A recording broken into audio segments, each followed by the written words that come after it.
Gary Murphy's father spoke with the San Francisco police detectives about a year after his son was shot to death at the halfway house he had managed near Ocean Beach. Back in his native Boston, Robert Murphy wanted an update about the unsolved murder of his son on June 12, 1998. At the time of his death, the 41-year-old ex-felon and biker had been sober for about a year. He was also ahead in his battle for custody of his 6-year-old daughter, with the girl's grandmother. Murphy had the child, Eden, with the grandmother's daughter, but she died of a methadone overdose when Eden was just 3 months old. The grandmother raised her while Gary Murphy was in and out of prison. By the time detectives spoke with Murphy's father, police should have arrested Grandma and at least 3 of the other suspects. Robert Murphy, a World War II vet and criminal defense attorney, pressed detectives for an update. I see. Okay. Now look, you've done a lot of talking, detective. Now I want to know what the hell you got and how close you are, if you know the name of the killer. I'm not going to answer that question for you. Why not?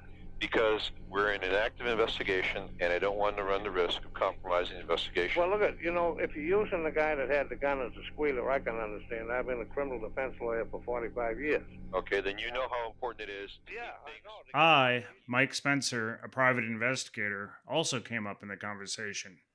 4 months before his murder, Murphy's adversary in the custody battle had hired me to do some surveillance on Gary Murphy to see if he was doing anything that might violate his parole. I had even brought in another private eye. The grandma paid us $12,000 cash, but we never saw him do anything illegal. The grandma blew up and verbally abused us, so we terminated her as a client. In January 1999, I had reached out and called Robert Murphy to let him know about Grandma hiring us. I just felt he deserved to know. Very much, and in fact, he was there last Christmas. Sir, have you discussed this phone call from Mr. Spencer with anyone else in your family? Anyone else at all? Nope. All right, sir. I would appreciate it if you would keep it that way, all right? Right. Just keep this to yourself for now. And we will... when and if we move, believe me, we'll let you know. Right. All right, sir? Well, I'd appreciate it, and just, we didn't have the conversation, and she knows nothing about my conversation with Spencer. And I just assume that she not know, because that's her business. She hired a private investigator, and he called me up for whatever reasons that he thought that I should know. Right. And, but if she knows that, she could have, get volatile and not call me and not let me talk to my little girl. Exactly, and I don't think you want that to happen right now. No, I don't. I love that little girl. Christ, I can think about it. I talk to her all the time. Good. Robert Murphy, for all his sophistication in criminal justice, did not bring up to detectives that he thought Grandma could have arranged for his son's murder. He acknowledged that he was still talking to her twice a week and even paying for Eden's private school. Robert Murphy also acknowledged to detectives that, quote, he didn't like his son's lifestyle and did not think his son should have full custody. He thought the grandmother could provide better. He even wrote a letter to the family law judge, but the letter was returned because the court did not believe he had standing. Detective Tony Camilleri ended the call promising to stay in touch without revealing how the investigation was coming along. Please continue to speak with us. And I'm sorry if the information isn't coming to you as thoroughly, quickly as we want you, as you'd like. I would ask you to exercise some discretion in the matter, and by discretion. I say nothing to her about my talking with you. Exactly. I would. I don't. As a matter of fact, this conversation never occurred between you and me. Now, this is not to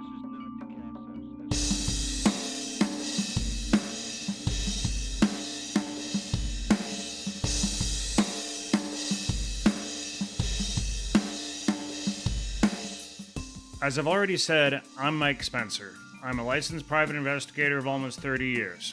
I'm the author of Private Eye Confidential.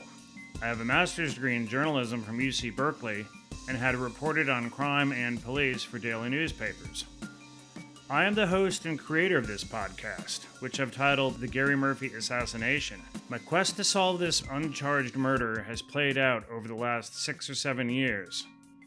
For this episode, episode 7, we're taking a deeper look at the taped interviews San Francisco police created during their investigation into the murder of Gary Murphy. In episode 6, we heard police interviews of Murphy's family and friends conducted in the days and weeks after the murder. Multiple people pointed at Grandma as the most likely suspect and having the most motivation to want him dead. The last episode also had a bit from Grandma, who falsely claimed to police that Murphy's demise must have been linked to drug connections. These episodes have been coming out sporadically, as I'm dependent on authorities for releasing what information they still have after all these years. In 2024, I got a copy of the written homicide case files, after a 5-year battle with San Francisco police. In 2025, police finally turned over the audio tapes after I appealed their denial to the San Francisco Sunshine Ordinance Task Force. My own curiosity drives my project. No one is paying me to do this. I also want to expose Grandma because she had lied to me, police, and others for decades. She is just as guilty, if not more, than the man who shot Murphy twice in the back before he jumped out a second-story window and died at the scene. In this episode, you will hear more from police interviews with the main informant and with 3 suspects besides Grandma. The time span of the interviews covers from October 1998 to the end of January 1999. This is the first time these tapes have been made public.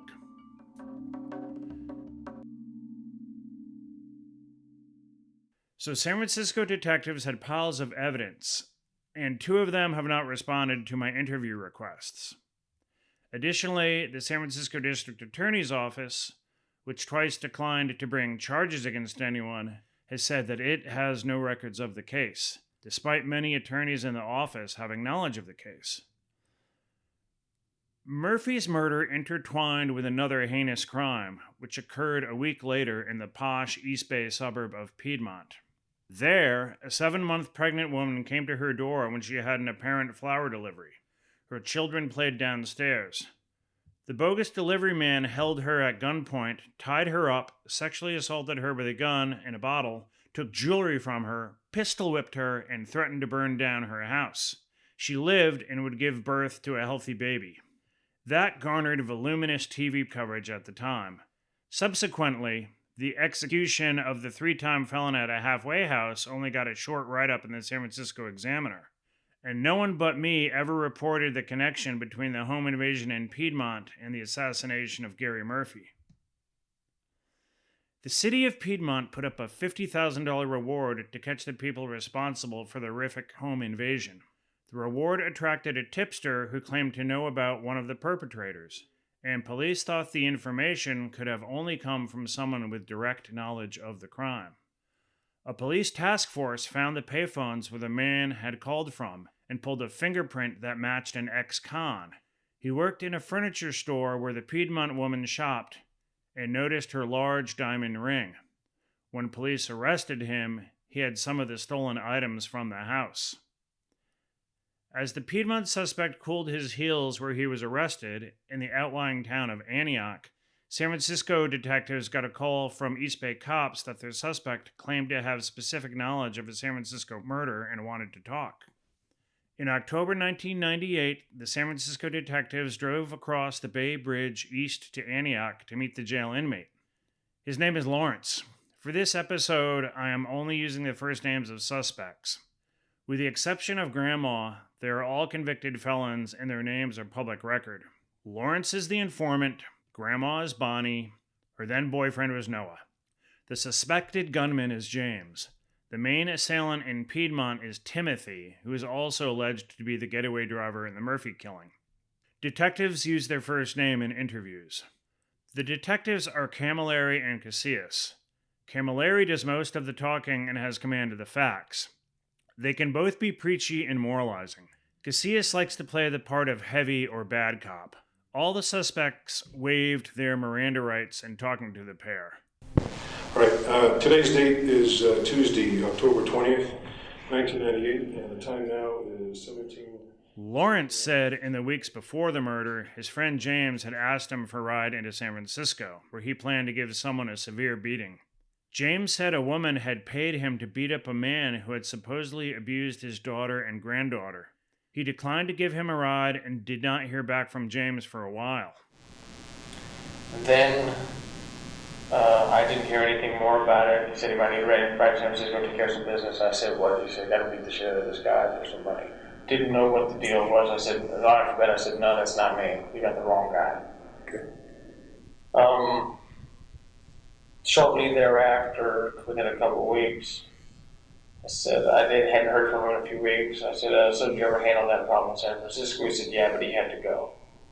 What do you believe that to mean? He had to go. Which means?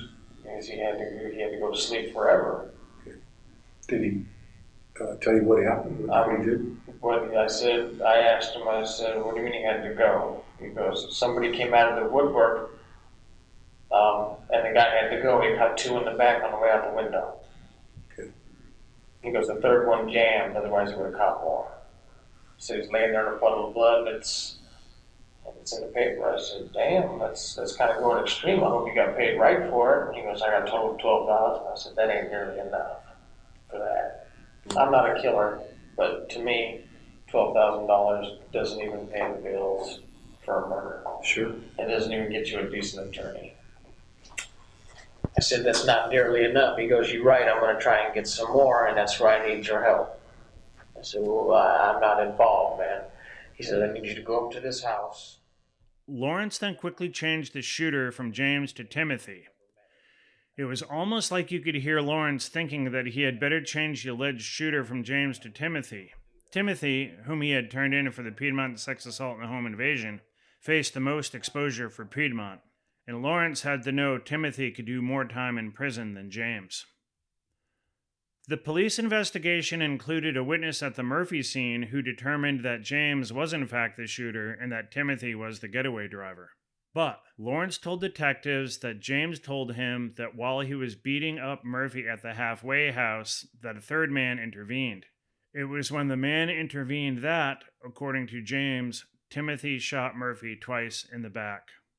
A witness who would later pick James's photo out of a lineup said no such physical attack occurred. That witness, who worked at the halfway house, said that when Murphy turned his back to get a black man a business card, the black man pulled the gun and started shooting Murphy. Lawrence told two more accounts about events after the murder that detectives would keep chewing on and questioning him about. Detectives deemed the stories to be more than less true, and they obtained search warrants based on them. It was James who wrote the note for Lawrence to take to Grandma and try to demand more money for the hit. The note had the names of Murphy, James, and Grandma's then boyfriend on it. According to Lawrence, it was Grandma's ex-con boyfriend Noah who put James in touch with her for the Murphy hit. And a large blonde woman comes to the door, to the window, to the door. She's a pretty good sized lady. And you see light-colored furniture in there. Yes. And you call this woman by her first name of? I said, Bonnie, and she smiled. And then I put the note on the door, and her whole demeanor changed. Was this out the window. Daytime or nighttime? Daytime, broad daylight. Okay. Was anybody else on the premises? She panicked for a moment, said, I've got a baby upstairs. I'll be right back. I've got a small child here. She looked like she was in fear of her life at this point, and all I was doing was standing there smiling with a note on the glass, dressed in a business suit. She ran upstairs. I was getting ready to take off. I figured maybe there was somebody else in the house that was going to come down and attack me or whatever. So I started to leave, and I started coming back down the stairs alone. And that's when I said, you need to contact this gentleman about this gentleman, about this gentleman. And her first statement was, I'm not responsible for that. And she kind of like, when she read the name, she kind of hit her. She said, I'm not responsible for that. And I said, I don't care who you are or what you are, you need to make these phone calls. She goes, I don't know what you're talking about. I didn't do anything. I don't know what you're talking about. And then she sat down and ignored me and read the paper. And that's when I walked away. What kind of paper was it? Newspaper. A note was written on a newspaper? No. She sat down. I was never inside the house. She never opened the door. I pushed on the outside of the glass. She sat down in front of the window, because the window was like here. Right here's a couch. Okay. She sat down on the couch, and I couldn't have been more than, as the crow flies, 2.5 feet from her. and acted like I was not there and started thumbing through the newspaper. If I was a lady all alone in the house with a small child and somebody I felt threatened by was on my porch, I would call the police, not sit down and read the newspaper. In the same time frame as Lawrence taking the note to Grandma's house to demand more money, Lawrence said there was an incident at James's rented house on Cary Court in East Oakland, where James accidentally fired the Murphy murder weapon into the floor. Lawrence told detectives that they would find that gun at James's rental house. What Lawrence didn't know was that police had already had it. Police knew from ballistics at the Murphy scene that the rounds were fired from a black Lursen 9mm handgun. The gun was found a few months after Murphy was killed. Someone had filed off the serial number. Well, the bottom line is that, the information that's coming forward is information that we can independently corroborate to see what kind of value it is of what you're telling us. Okay? I can give you one of the bullets out of the gun that killed the guy. We understand, there's It some... went through the floor. I was sitting in the front room where the guy accidentally shot the floor in the house he stays in. Okay. Same weapon. All right. Can you describe the weapon for me that you saw, if you recall? Black, automatic 9mm, not of any high grade, kind of a piece of junk. Serial numbers filed off. Okay. You actually saw that? Yeah, there's a big silver spot on it. It's black, and you can see the silver drag marks on it. Because I leaned forward and looked at it, and it went off right to the floor. Did he tell you where he got this weapon? No. Do you know what he did with the weapon after? Do you know what happened to the weapon? Got it hidden on the property. That's what I believe. Okay. And the property is... Because the first thing I said is that ain't the same gun that went down out there. And he said, yeah, man, I can't get another one. I said, you're about a stupid motherfucker. So you're telling me that this gun that went off after the killing? Yes. Okay. How many you had a contact with him before this incident, and you had how many contacts With him since that incident? A few. He's not the type of character I really want to hang out with. All right. For a while, he's a nice guy. If you know him, you don't get on his bad side, but he's a silent killer, too. Lawrence was the glue that bound the suspects. Noah, a convicted car thief, was Grandma's off-and-on lover of 10 years while she was still married. She had met Noah when she volunteered at a prison. Noah grew up in East Oakland with James, a convicted robber, and introduced Grandma to him. James was a longtime friend of Timothy, another ex-con with a history of violence. Lawrence knew James from working with him at an East Bay furniture company, where Timothy also worked. Lawrence confirmed what police knew about the Murphy murder and fleshed out other details. From witnesses and other sources, detectives knew the following. 2 black men were involved in the hit, one as the shooter and one as the driver. They knew that the shooter had been to the halfway house the day before the murder, looking for Murphy. They knew the 2 escaped in a light blue sedan. James owned a light blue 1988 Hyundai. A Murphy housemate identified a photo of James as the shooter. Police found the murder weapon, which matched ballistics from the scene. The round they dug out of the floor at James's rental house was consistent with having been fired from the recovered handgun. The evidence kept mounting, but police could not break any of the suspects. Lawrence, the informant, became more desperate over the next few months as pressure on him and the others increased. Are we rolling? Okay.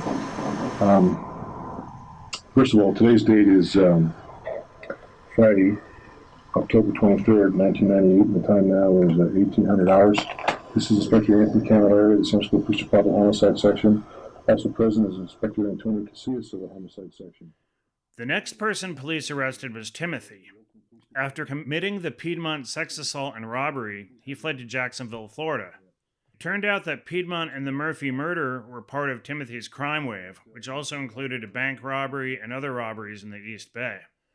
Lawrence had told police where they could find Timothy in Florida, and he was brought to the Oakland jail on October 23rd, 1998. Detectives laid it out. Now, in regards to what we have to discuss, are you willing at least to talk to us? No. Go ahead. Okay. Can we? Okay. First I want to show you what this resembles, okay, what this represents.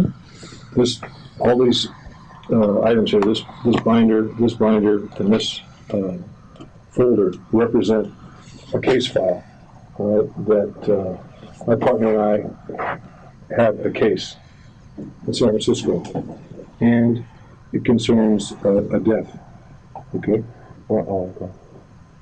And it concerns a homicide. Right. And we've spoken to several people, quite a few folks, you can see by the stack here. And this case is not all on one person's shoulders. This case happened back in June of this year. And in this case, and during the course of this investigation, very recently, Brennan came up. And this case concerns a person who was shot in a residence out in the avenues out on Quintilla Avenue by a guy who was in a halfway house. Now, we've spoken to several people. Camilleri then told Timothy that Lawrence had snitched on him. There was a homicide that occurred in San Francisco, and it was carried out by two black guys. But no people are involved, and there's a connection between the parties. And once again, this guy, Lawrence, okay, who's hooked with you on this other incident, okay, doesn't say that I'm involved in this thing. He says you're involved in this thing, okay? And there's no doubt that you and he have some kind of a connection. And in fact, this happened right about that same time, so we know for a fact you were around when it happened, okay? That incident in Piedmont happened on June 19th, right? Whatever the date was? Okay. Well, our incident is a couple of days before, okay? We are looking right now at the person who's most responsible. You're the person most responsible for your future here, okay? Okay, let me clarify this again. I don't know nothing about no homicide. I haven't done no homicide, and I don't know who does homicides. So, you can leave it just like that. Timothy continued to deny any involvement and wanted out of the interview. I don't care if you name off 1,000 right names. I still don't know about no homicides. I don't deal, How are we going to explain the fact that the witness picked you out of the photo spread? There couldn't have been no witness picking out no photo spread because I haven't been nowhere in San Francisco. I don't go in San Francisco, and you can save all that, and I don't care to say nothing else. Could you please let me out the door? Well, just let me do one thing, all right? I'm through talking. I just ask you to just hear me out a little bit. I don't appreciate nobody trying to blame me for the homicide or nothing or getting me involved. I'm through talking. Mr. Mercado, could you please come in here? Well, that's your. I don't know nothing about no homicides and don't care to talk about homicides. Just so we're clear then, you heard him say that we're not just in the business of finding out who did it, but also finding out the people who didn't do it. Well, I didn't. We're not in okay, and I heard that. Okay, so help us help you. The detective made small talk with Timothy for the next 10 minutes and ended the interview. We're going to end the interview. It's 18:30 hours. About 8 days after first speaking with Lawrence, San Francisco detectives and several other agencies searched the house in Oakland where Lawrence said that James had fired the round into the floor. Police had James's parole officer give him a ruse that he needed to come into the office so that detectives could search his house without interference. However, James's girlfriend was in the house and voluntarily spoke to police. She would later tell James she had crack cocaine on her at the time and had to hide it from police. The arrests of Lawrence and Timothy for the Piedmont home invasion sex assault made the headlines in TV news. The October 27, 1998 San Francisco Chronicle headline was, "Arrest Made in Rape of Pregnant Woman in Piedmont Home." 3 days later, the Chronicle headline was, "Tipster Held in Piedmont Rape Case." After serving the search warrant, police took James into custody. Detectives had found the bullet fired through the floor of the house, just as Lawrence said there would be. Detectives also recovered a different gun and ammunition at the house. That wasn't good for James, as felons aren't supposed to have firearms. James talked more than Timothy, but he also never admitted to any involvement in the Murphy murder. San Francisco detectives were careful not to question any Murphy suspects about Piedmont. This is Inspector Anthony Camilleri of the San Francisco Police Department Homicide Section. Also present is Inspector Antonio Casillas of the San Francisco Police Department Homicide Section. We're in an interview room in the Homicide Unit of the Oakland Police Department, and seated across from us, sir, could we please have your name? James. Camilleri opened the questioning about James's cars at the time of the Murphy murder, focusing on the light blue Hyundai sedan witnesses saw driving near the scene that morning. Perhaps it was the detective's way of telling James that if they knew about the car, they knew about a lot more facts connecting him to the murder. There's an absurdity about an experienced detective grilling a hardened criminal. They both know the drill. The detective pinned him to Lawrence. We're investigating a case of a homicide which occurred in San Francisco back in June.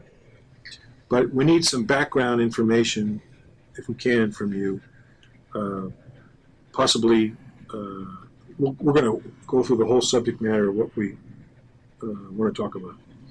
Do you know someone, a white gentleman by the name of Lawrence, a white guy? Yeah. Okay, I want to show you a picture. Camilleri became more direct. I gotta tell you that we didn't come to that house of yours at 36 Cary Court for no reason. Okay, we came to find that bullet. Okay, and this is more than just about a bullet. Mm-hmm. Okay, and Lawrence and Lisa.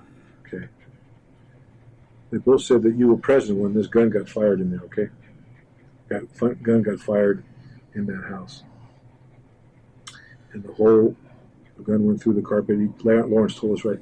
Lisa didn't actually know where it went, but she knew it. Okay,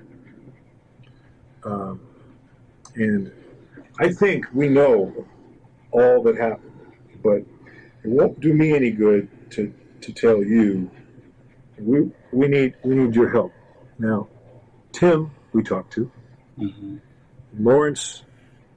The only reason we came to talk to you is because Lawrence told on you. Okay, he told us some stuff about you. Okay, and he first tried to say something about some person, then he laid it on this other guy,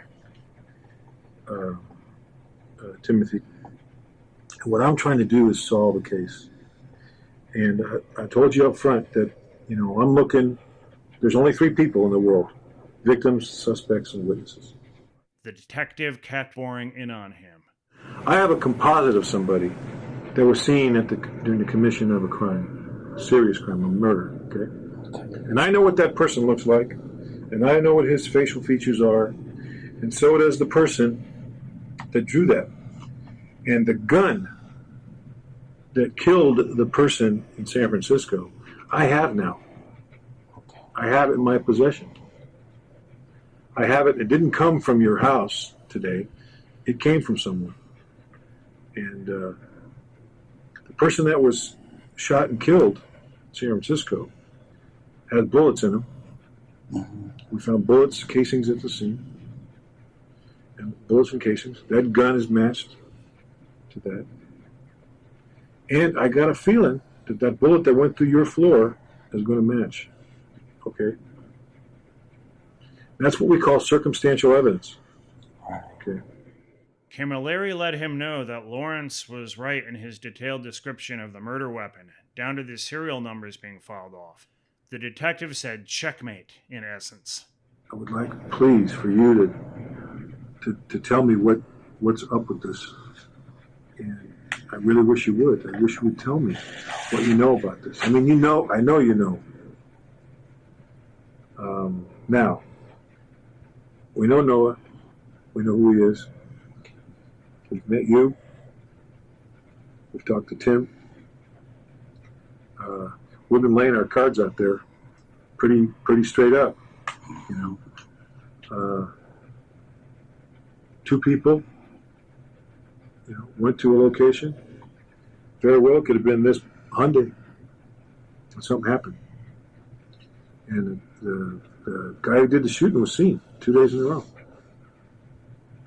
And the guy that saw that yesterday, he picked your picture up. And I don't know if he's right. I don't know if he's wrong. But there's too many goddamn coincidences in this thing. Yes. There's too many goddamn coincidences in this thing. Don't you agree? Yeah. Yeah. Look at this right here. Number one. Look at this. You see these 6 photographs here? These are, and you see this picture here, letter P? Mm-hmm. Who's that a picture of? That's me. There's a signature there, right? Right. And it's dated. It's yesterday's date.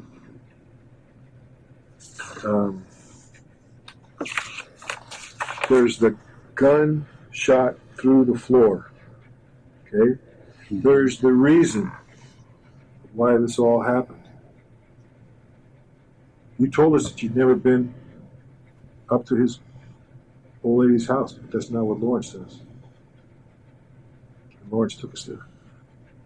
Okay. And he pointed out. Detective Casillas joined. Detectives threw everything at James, who still wouldn't cop to a thing. There are several common denominators in this case. There's somebody with a problem. Mm-hmm. There's somebody who can go to somebody else to get it done. Mm-hmm. Okay? There's a problem. There's an intermediary. There's like the captain and lieutenants, and then there's the soldiers. And the soldiers are getting hung out to dry. And frankly, we're after the captains and the lieutenants. And we've got to get the soldiers too, okay? You hear what I'm saying, though? Yes. All right. I put it in those terms. There's coincidences, and there is no such thing as coincidences. In homicide cases and in cases, there are no coincidences. Lawrence's ass was in a sling, and he decided to give up something he could give up, and he was in a heartbeat to give it up. And we came to talk to you, and we talked to Tim. We're going to go back and talk to Tim. Casillas then reminded James that they had the gun and the bullets from the scene matched the gun. The detective predicted the bullet recovered from James's house would also match to the gun and to the Murphy crime scene. Furthermore, police knew from evidence that the murder weapon had been in James's house. More evidence would be on the way. And there's a guy who's dead. Right. And he left a 6-year-old girl, daughter. Right. And he might have been an asshole, but he didn't have that coming. And the people who took part in this thing, we're going to do our best to try to find out who did it. And there's more than just the 2 shooters, or the 2 people that took part of that are involved in this thing, okay? And my honest belief, okay, they might have been, these 2 guys who took part in this thing might have been sold a bill of goods about the real reason, or were given a good reason, and maybe been given a good enough reason that somebody would say, shit, that guy, maybe he does deserve to die if he did what they say he did. But he may not have done it. And people were paid for a hit. We're going to prove that, because bank accounts don't lie. Chicken accounts don't lie. And we know that there's going to be a money trail. You know what else there's going to be? Is there going to be a phone trail? Okay? There's going to be a phone connection. People meeting, okay? And people are not going to discount certain things told by other quote-unquote little birds. Guys who had to have actual knowledge in order for them to tell us what they knew. Mm-hmm. Couldn't have picked it up out of the airwaves. I hope you're listening to what I'm trying to say. I'm trying to paint a picture to tell you the truth that the reason we're here talking to you is not by accident. It came up in the interview that James had a daughter born June 5th, 1998, a week before Murphy's murder. James said that he had already done 16 years in prison and that he was, quote, saved. He said that he had learned in prison not to speculate or to get involved in other people's business. James said that he would deny knowing who was in the house when the gun was fired and being in San Francisco at the time of the murder. I'm going to say Yeah, You're gonna say you suspect you know who did it. but after I say I suspect I know who did it, I'm gonna say I'm keeping it to myself. And can't nobody make me say. Nobody's here to force you to do anything. I mean, that's what I'm gonna say. Come jury time, come whatever time. Can you explain to me why it is that you don't want to say that? Because I don't want to say. I don't want to know. That's just something, as you do a lot of time, you learn, and I know you've heard this before. We're here to listen. When you do a lot of time, you learn to not speculate about what somebody else done if you didn't see it.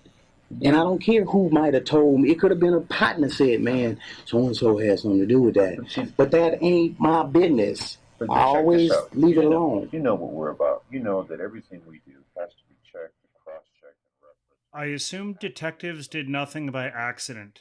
By telling both suspected killers, Timothy and James, that Lawrence was the snitch, it was like putting a frog into a pot of water and setting it to boil. And seated across from us is a person by the name of Lawrence. Lawrence was desperate to get out of custody, but he had the Piedmont case looming. Lawrence kept trying to get the ear of the detectives to help him. Lawrence was in the massive Santa Rita jail with James. The San Francisco detectives were in touch with veteran Assistant District Attorney Al Giannini about the Murphy case. Detectives told Lawrence it was not that easy to give Lawrence some kind of guaranteed deal for his Murphy testimony. It was unlikely that Giannini or any other DA would go to bat for a criminal facing serious charges in a notorious case in another county. In subsequent interviews, Lawrence dropped a few more crumbs about Grandma and the Murphy case. He again maintained his story about placing the note on Grandma's window was true. No, I need to know really where you stand as far as how our case is concerned. I appreciate that, and no, I've been 100% honest with you. I'm in a whole hell of a lot of trouble on this other thing, and I've got no reason or rhyme to bullshit you guys about anything, because there's no way I'm involved any further than what I said about putting the piece of paper on the window. My contacts with people, I'm being 100% honest with you about it. Lawrence implicated another person who might be involved in the murder conspiracy, one of Grandma's adult sons at the time. In episode 3, I had detailed that Grandma had 2 sons involved in major illegal marijuana grows. The feds charged both of them in 2004 in connection with guns and large amounts of pot in a raided Oakland warehouse. Do you know where Noah is? I would say that Bonnie's probably got him hidden away somewhere. What makes you say that? Just because they're pretty tight, and she's pretty much in love with him, according to what James said, that Noah was kind of running things up there in that house. Where do you think she has him hidden away? I would say very close, probably on the premises. Do you know what her son does for a living? Tell us. I'm sure He cultivates large amounts of marijuana out of a warehouse. How do you know this?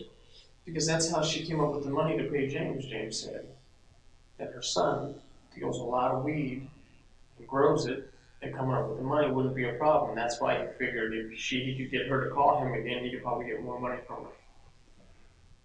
Lawrence divulged that James said Noah was the one who had given him and Timothy a photo of Murphy and where to find him. Noah was the middleman between James and Grandma. She said, you can have the car and the money and whatever else you need. I just need this done. Okay, and on how many occasions is your understanding that she had a conversation with James? On a number of occasions, probably. As soon as they figured out that Noah was skimming money that James was supposed to be receiving, they cut Noah out of it and started talking directly. So I'm going to say they started talking a bunch of times after that. And how were these conversations, how did they occur? Did they occur in person? No. She has never seen James's face. Then how did they know how to contact each other? Phone numbers. Who got the phone numbers? I believe that mine would page James, and James would call her back at her house. Because when I went up there to do the letter on the thing, I said, well, why don't you just call her? And he could not remember the phone number. And he started like kind of looking at his cell phone, like fake dialing it, like, okay, this is, you know what I mean? I'm trying to recall it by thumbing the numbers out on his cell phone. Negotiations broke down between Lawrence and the detectives. The informant wanted out of custody before he gave more detailed testimony. Detectives told him that's not the way it worked because it was up to the San Francisco and Alameda County District Attorney's offices. Lawrence complained that he could never get a hold of his Alameda County court-appointed attorney to start making a deal. He would not talk more without his lawyer. The investigator duo warned Lawrence that the longer he waited to confess, the more he risked his information becoming irrelevant. The pair claimed that they were making steady progress on the Murphy case. Lawrence bragged in a January 4th, 1999 jailhouse meeting with detectives that he was an experienced informant with a track record of delivering accurate information. He cited a case from about 1994 or 1995 when he had helped federal authorities recover equipment stolen from an IRS office in Walnut Creek. Lawrence admitted he needed help for his exposure in the Piedmont case. Basically what it boils down to is what's going to prevent me from wrapping this thing up for you guys saying thanks and roll on out of here. Well, my obvious reasons for this is leverage in this case. I know, you want leverage for the case that you have no problem at, but I have to tell you that there may be extreme reluctance for my DA to attempt to intervene. I'm being honest with you now, to attempt to intervene in another jurisdiction's matter with the gravity of that matter, of what transpired in the Piedmont incident. There could be some extreme reluctance from my DA, Mr. Giannini, to intercede or try at all, okay? Then that's on him. The detectives expressed some concern that some of Lawrence's facts about the note shown to Grandma might be off. There was also some discrepancy between Lawrence claiming he had first seen Grandma's boyfriend the day he showed the note versus others saying Lawrence and Noah had been seen together at James's house. Life was not going well for Lawrence. He disclosed his wife had divorced him and that he was attacked in the cell one night. He disclosed his wife had divorced him and that he was attacked in his cell one night. He also disclosed that James was a lieutenant in the 415s, a black prison gang. He called San Francisco police. Hey, you guys been in touch with my dump truck attorney yet? Well, I think my partner talked to him a while back. And he was supposed to talk to you guys again, right? Well, I haven't talked to him in a horse's age at all. Okay. So, I haven't been able to get a hold of him. is your prelim going or what? Yeah, we're going to jump on the 24th.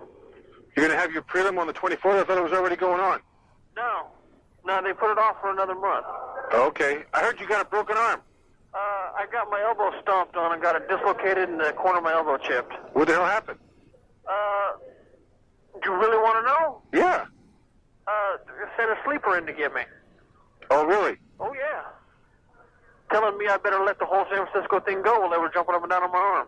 Oh, really? Pretty much. Did you report it? Come on, man, and get myself killed? Yeah. Well, okay. I have not spoken to your attorney. I mean, I spent the night at Highland Hospital if you need to check the records or Oh, whatever. that's all right. But I didn't, run up and... Come on now. Okay. Well, I think that... Let me ask you. What? Check this out. How far are you guys willing to go for me? Lawrence was getting cold feet. In the last tape with him in the case file, he pleaded for detectives to get in touch with his attorney. It's unknown whether Lawrence made a formal statement to San Francisco police or whether he received any consideration from Alameda County prosecutors in the Piedmont case. Yeah, well, I got to make that statement, and Well, that's why you need to... frank with you here, and I'm not trying to be an asshole or upset you or anything, but Right. but there will be no testimony from me while I'm in custody because they'll kill me. You have to understand that. Yeah, I hear what you're saying. I'll get on the stand and they'll ask me, who shot the floor, and I'll say I don't know because I don't see Donald Duck in the courtroom. Yeah, right. I hear what you're saying. Well, the string of good luck for the investigators on the Murphy case continued. In late January 1999, about 7 months after the crime, a suspect who had been in the wind wound up in their lap. Noah, Grandma's longtime boyfriend, was arrested in Seattle on a probation violation and flown back to Alameda County. Inspectors Camilleri and Casillas had a go at him, interviewing him for about 2.5 hours. Like with most in her orbit, Grandma had a troubled relationship with Noah. At one point, she had a restraining order out against him. In one incident, her husband and son, armed with a hammer, chased him down the street. Detectives surmised that Noah had been on his way to visit Grandma at her home in Vancouver when he was detained. If detectives could break Noah and get his cooperation, they would likely have the whole murder conspiracy sewn up in a tight bundle. Noah came across as low energy, possibly from an illness while being locked up. As a note, there is a hum or a hiss on some of the police interview tapes. We did our best to clear them up, but could not reduce the sound problem. I know that James is a partner of yours, a friend of yours from a long time, but I've learned that he was doing some stuff. Did he ever confide in you about doing any licks? You know what I'm talking about when I say lick? What does that mean? Trying to kill somebody? No, robbery. Licks? Yeah. What does that mean? Well, answer me this now. When you say about killing somebody, what did you hear? No, I thought licks mean, that's what I thought it was. No, I was more thinking because he's fallen for some robberies. I know that. But Camilleri told him later in the interview that everyone knows, quote, licks means robbery, so why would Noah blurt, quote, trying to kill somebody?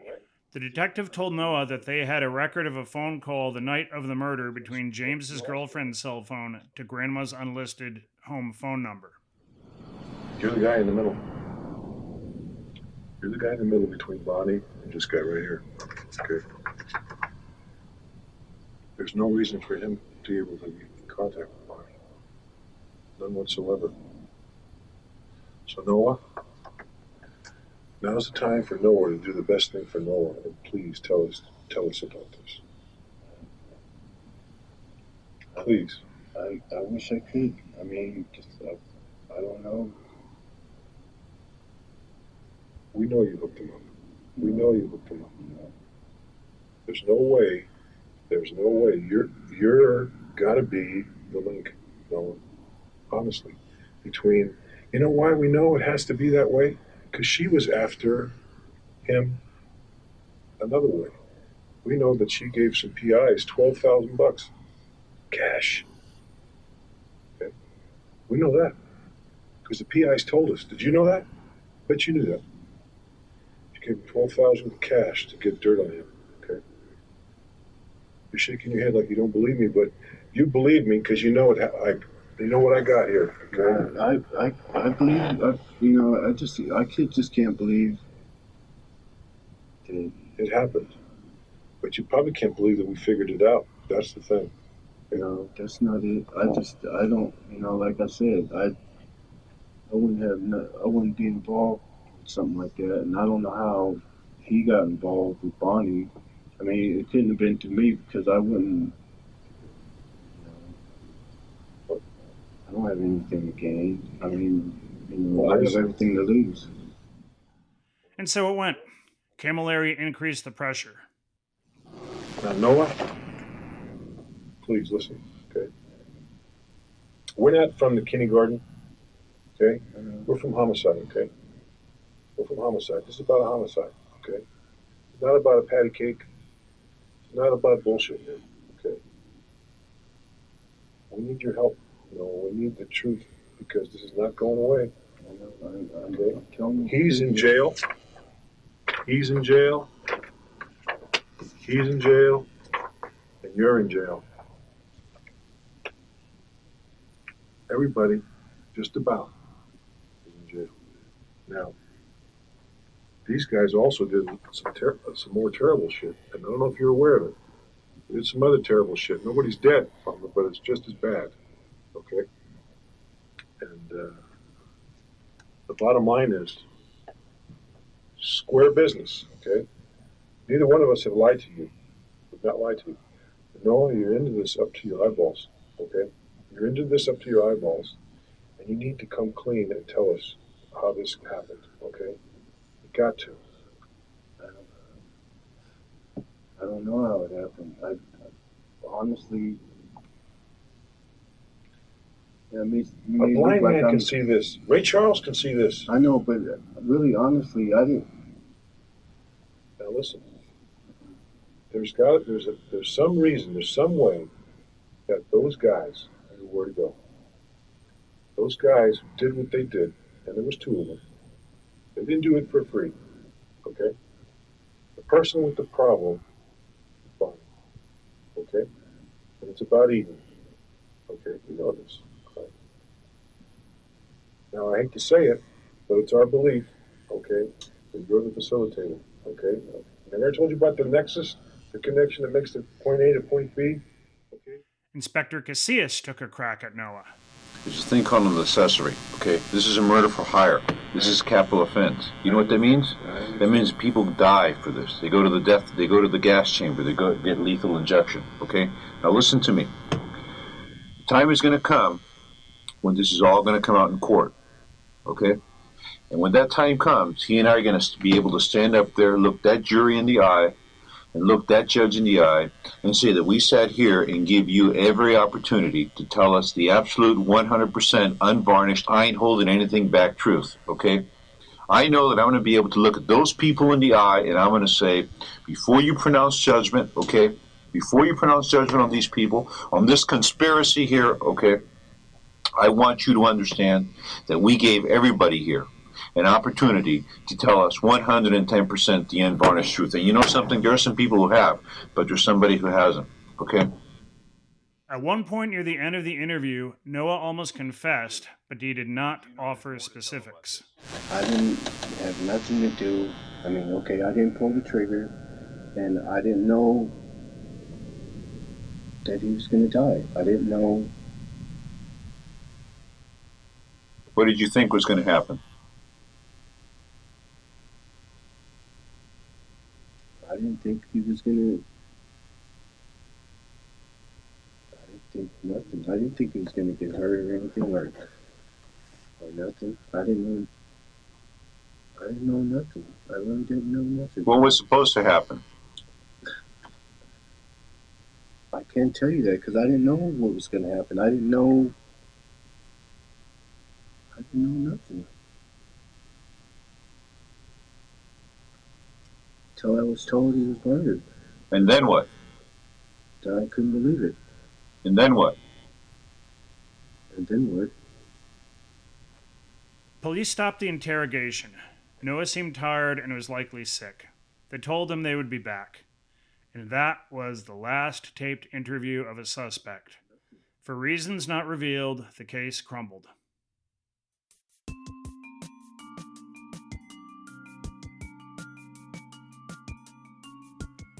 There's a part of these tapes that eats at me.